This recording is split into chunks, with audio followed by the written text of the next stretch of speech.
नमस्कार मित्रमैत्रिणींनो, जर तुम्हाला आपल्या चॅनलवरच्या कथा आवडत असतील तर लाईक करत जात जा आणि चॅनलला सबस्क्राईब करून बाजूची घंटी दाबा आणि ऑलवर सेट करा.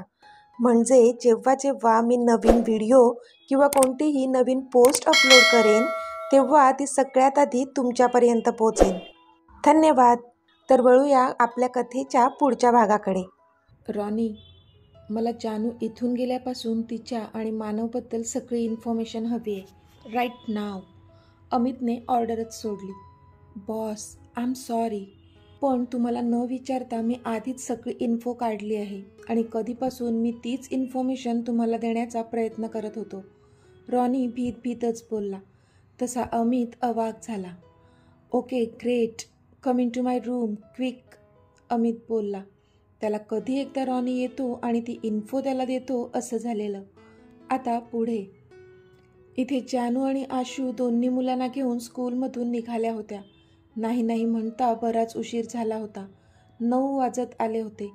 त्यांनी एक टॅक्सी हायर केली आणि ते घराच्या दिशेने जाऊ लागले. जिनू आणि प्रिन्सेस खूप खुश होते. वारंवार ते गळ्यात घातलेलं मेडल बघत होते आणि त्यांचा आनंद द्विगुणित होत होता. दोघांच्याच गप्पा सुरू होत्या. जानू मात्र खिडकीतून बाहेर एकटक पाहत होती. आशूची नजर तिच्यावर होती, पण सध्या तिला एकांत मिळावा असं तिला वाटत होतं, म्हणून ती काही बोलली नाही तिच्याशी. जानूला वारंवार अमितचा तो पडलेला केविलवाणा चेहरा डोळ्यांसमोर येत होता आणि ती अस्वस्थ होत होती. तिला कळत होतं की तो नक्कीच हेच समजत असणार की ही दोन्ही मुलं मानव आणि तिची आहेत, म्हणून तो इतका जास्त दुःखी झाला होता. पण ती दोन्ही मुलं त्याचीच होती आणि हेच सत्य होतं. पण तिचं दुर्दैव हे होतं की ती त्याला सत्य सांगू शकत नव्हती. हात बांधलेले होते तिचे परिस्थितीसमोर, म्हणून ती अजूनच हतबल झाली होती. मम्मा, बघितलं ना, मी म्हणालो होतो आम्हालाच फर्स्ट प्राईज मिळणार. जिनू हसत हसत खूपच कॉन्फिडंटली बोलला. तशी ती तिच्या विचारांतून बाहेर आली. हो रे माझ्या राजा, मला विश्वास होता तुम्हा दोघांवर आणि तुम्ही तो सार्थ ठरवला. खूप छान डान्स केला तुम्ही. I really very proud of you बच्चा, त्या दोघांना मिठी मारून बोलली. मम्मा, तू पाहिलंस ना त्या अंकलना, किती हँडसम आहेत ना ते, प्रिन्सेस खूपच एक्सायटेड होत बोलली. तशी जानू तिच्याकडे पाहतच राहिली. मम्मा सांग ना, ते अंकल खूप हँडसम आहेत ना, प्रिन्सेस बोलली. हो, खूप जास्त हँडसम आहेत, जानू अमितचा चेहरा डोळ्यांसमोर आणत हसून बोलली. मग आमचे पप्पा काय त्या अंकलपेक्षा पण जास्त हँडसम आहेत का, प्रिन्सेसने निरागसपणे विचारलं. तसा जानूचा चेहराच पडला. आता काय सांगू तुला प्रिन्सेस, तेच तर पप्पा आहेत तुझे, जानू मनातच बोलली. मम्मा सांग ना, प्रिन्सेस हट्ट करत बोलली. बरं ठीक आहे, सांगते हां, तुमचे पप्पा पण त्यांच्या एवढेच जास्त हँडसम आहेत, जानू हसून बोलली. तशी प्रिन्सेस खुश झाली. खरंच मम्मा, प्रिन्सेस खुश होऊन बोलली. पण मम्मा, मला ते अंकल खूप म्हणजे खूप जास्त आवडतात. काश की तेच आमचे पप्पा असते, प्रिन्सेस तोंड बारीक करून बोलली. तशी जानू तिच्याकडे पाहतच राहिली. कदाचित ह्यालाच बाप लेकीची नाळ म्हणत असतील, जानू मनातच विचार करू लागली. प्रिन्सेस, काहीही बोलू नकोस, आय जस्ट हेट हिम, मला ते अंकल अजिबात नाही आवडत, जिनू बोलला. तशा जानूच्या कपाळावर मात्र आठ्या पसरल्या. का नाही आवडत तुला ते जिनू, जानूने विचारलं. मम्मा, सतत त्यांच्या चेहऱ्यावर ॲटिट्यूड असतो, तो मला जरा नाही आवडत. एवढा कसला अभिमान आहे त्यांना, जिनू रागात बोलला. तसे जानूने मनातच डोळे फिरवले. म्हणजे ह्याने स्वतःने ॲटिट्यूड दाखवला तर तो योग्य, पण स्वतःच्या बापाच्या चेहऱ्यावरचा ॲटिट्यूड ह्याला बघवत नाही. अजबच आहे. ह्याला जेव्हा कळेल की बाबा, तुझ्या चेहऱ्यावरचा जो ओसंडून वाहणारा ॲटिट्यूड आहे ना, तो तुझ्या बापाचीच देणगी आहे, तेव्हा काय होईल ह्याचं. कोणाचं काय तर कोणाचं काय, ती मनातच बोलली. नाही मम्मा, असं काही नाही आहे, ते अंकल तर खूप जास्त छान आहेत, मला खूप लाड करतात, आय लव्ह हिम, प्रिन्सेस तिच्या पप्पाची बाजू घेत बोलली. तसं जानूला हसायलाच आलं. जिनू, त्यांच्याबद्दल असं बोलू नये बाळा, त्यांना ॲटिट्यूड असायलाच हवा. ह्या पोझिशनवर पोहोचण्यासाठी त्यांनी खूप मेहनत केली आहे. त्यामुळे आज ते वर्ल्ड्स बेस्ट बिझनेसमॅन म्हणून ओळखले जातात. मग अभिमान तर असायलाच हवा ना त्यांना स्वतःबद्दल. जानू अमितबद्दल भरभरून बोलत होती. पण मला ते नाही आवडत. तरी जिनूचा नानाचा पाडा सुरूच होता. का नाही आवडत? ते काही बोलले का तुला? जानूने प्रश्नार्थक विचारलं. नाही, असं तर काहीच नाही, जिनू नजर चोरत बोलला. मग काय कारण आहे त्यांच्यावर राग असण्याचं? जानूने विचारलं. मला नाही आवडत ते प्रिन्सेसशी जवळीक साधतात ते, जिनू आता चिडून बोलला होता. पण मला खूप आवडतं त्यांनी माझे लाड केलेले, प्रिन्सेस पटकन बोलली. जानूला मात्र आता काहीच कळत नव्हतं की जिनूला कसं समजावं. शेवटी तिने तो विषय सोडून दिला तिथेच. आता त्यांची टॅक्सी त्यांच्या घरापर्यंत पोहोचली होती आणि जानूने भाड्याचे पैसे देऊन ते आत त्यांच्या बिल्डिंगमध्ये शिरले होते. घरात येताच ते फ्रेश झाले आणि आशूने पटकनच जेवण वाढायला घेतले. तिने दुपारीच रात्रीचं जेवण पण बनवून ठेवलं होतं, कारण त्यांना माहीत होतं की त्यांना उशीर होणारच होता.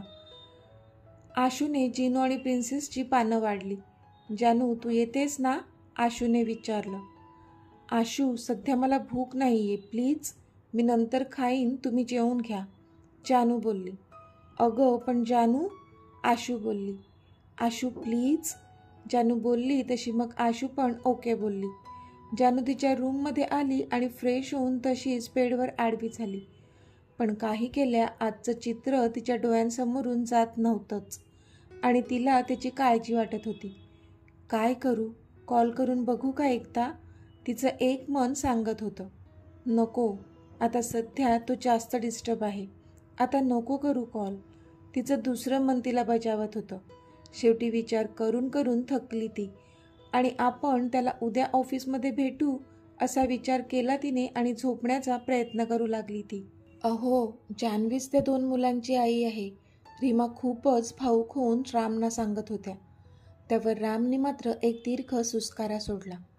रीमा, आता जर जान्हवीने मानवशी लग्न केलं तर साहजिकच आहे तिचा संसाराचा गाडा पुढे चालणारच होता ना. मग त्यात संतती सुख पण आलंच, हे तर कधी ना कधी होणारच होतं ना.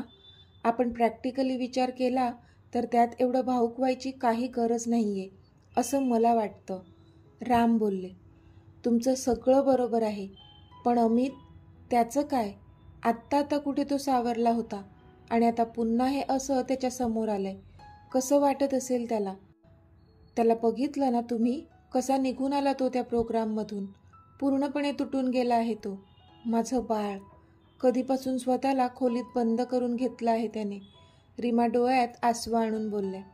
सध्या आपण त्याला त्याचा वेळ द्यायला हवा रीमा. आपला मुलगा खूप स्ट्रॉंग आहे, तो नक्कीच ह्यातून बाहेर पडेल, राम बोलले. तशी मग रीमानी पण होमध्ये मान डोलावली.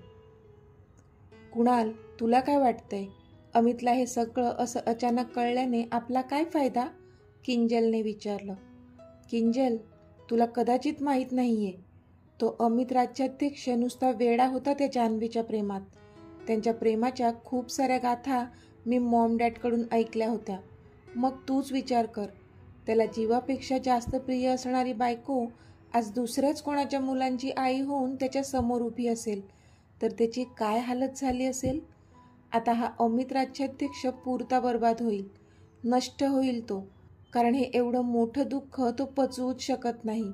You mark my words, very soon the Amit राज्याध्यक्ष विल बी फिनिश. तो खूपच विचित्र हसत बोलला. तशी किंजल पण ओठांच्या कोपऱ्यात हसली. डॅड, आपण काहीही न करताच तो अमित राज्याध्यक्ष आता संपुष्टात येईल. जश्नची तयारी करा. जोरदार स्वागताने मानाने मी तुम्हाला या आपल्या घरात घेऊन येईन लवकरच. कुणाल फोनवर मोहन राज्याध्यक्षाला बोलला. तसा तो तिथे कडकडाटी हसला. Yes boss. रॉनी आत अमितच्या रूममध्ये आला होता. Ronnie, where you damn it? I was waiting for you from last 1 hour. Amit परसलाच त्याच्यावर. I am extremely sorry boss, but you know, Mumbai's traffic. Once again sorry boss, Ronnie दिलगिरी व्यक्त करत बोलला. It's okay, now speak fast, Amit बोलला.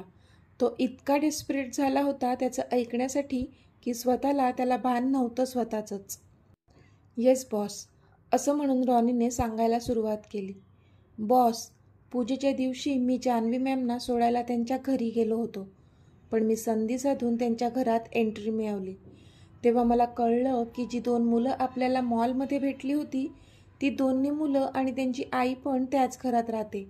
मी आश्चर्यचकित झालो त्या बाईला बघून, पण मॅम बोलल्या की ती त्यांची मैत्रीण आहे, म्हणजे मैत्रिणीपेक्षा पण जास्त बहिणीसारखी आहे. मग मी त्या घरात सगळीकडे नजर फिरवली, पण मला मानवचा फोटो कुठेच दिसला नाही. फक्त त्या 2 लहान मुलांचा, मॅमचा आणि अश्विनी ह्या तिघांचेच फोटो मला सगळीकडे दिसले. म्हणून मला थोडा संशय वाटला. रॉनी बोलला. अश्विनी? अमितने विचारलं. तीच मॅमची मैत्रीण, त्या 2 मुलांची आई? रॉनी बोलला. ओके, पुढे? अमित बोलला. मला संशय आला म्हणून मी मॅमना विचारलं की मॅम, मानव तुमच्यासोबत राहत नाहीत? तेव्हा मॅम थोड्या अडखळल्या आणि बोलल्या की मानवची पोस्टिंग दुसरीकडे आहे, पण अधूनमधून ते आम्हाला भेटायला येतात. रॉनी बोलला. मग तू हे मला आधी का नाही सांगितलं? अमितने विचारलं. सॉरी बॉस, मी खूपदा सांगण्याचा प्रयत्न केला, पण तुम्ही खरंच जान्हवी मॅमबद्दल काहीही ऐकून घ्यायला तयार नव्हता त्यावेळी. रॉनी बोलला आणि इथे अमितने स्वतःलाच कोसलं. ओके, पुढे? अमित बोलला. मी त्या अश्विनीला पण विचारलं, पण तिने पण उडवाउडवीची उत्तरं दिली. जान्हवी मॅमलाच विचारा असं म्हणाली ती, म्हणून माझा संशय अजूनच बळावला. आता तुम्ही पण परमिशन देत नव्हतात, पण तरी मी आपली टीम कामाला लावली आणि मानवचा शोध घ्यायचा ठरवला. आपल्या माणसांनी ती सगळी माहिती मला आत्ता काही तासांपूर्वी दिली, जी देण्यासाठी मी तुम्हाला बोलावत होतो, पण तुम्ही डान्स बघण्यात बिझी होतात, म्हणून तुम्ही नंतर सांग असं बोलले. रॉनी बोलला. सांग, काय माहिती दिली आपल्या माणसांनी? फास्ट, अमितने विचारलं. बॉस, इथून जान्हवी मॅम गेल्या त्या मानवसोबत लग्न करूनच. त्या मंदिरात त्यांचं लग्न झालेलं आहे, ज्याचे फोटोज आणि शूट आपल्याकडे आहे. मानव आणि मॅम इथून लग्न करून थेट शिमल्याला गेले. जाताना ते दोघेच होते, पण जेव्हा ते तिथे पोहोचले तेव्हा ती अश्विनी पण त्यांच्यासोबत होती. कदाचित प्रवासात ती त्यांना भेटली असेल आणि तिथे पोहोचल्यानंतर मानव, मॅम आणि अश्विनी तिघेही एकाच घरात राहत होते.